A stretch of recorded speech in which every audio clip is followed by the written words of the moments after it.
You got an early 80s to 90s F-150 Econoline truck.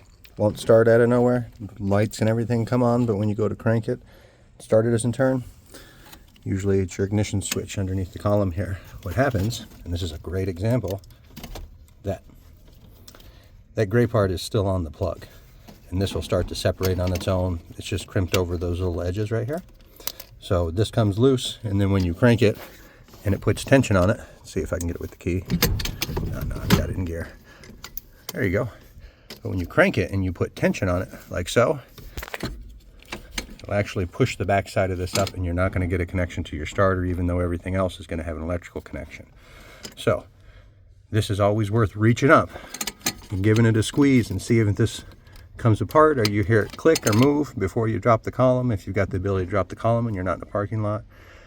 Either way, if you're having a no start issue on one of these trucks, check here, Broncos included.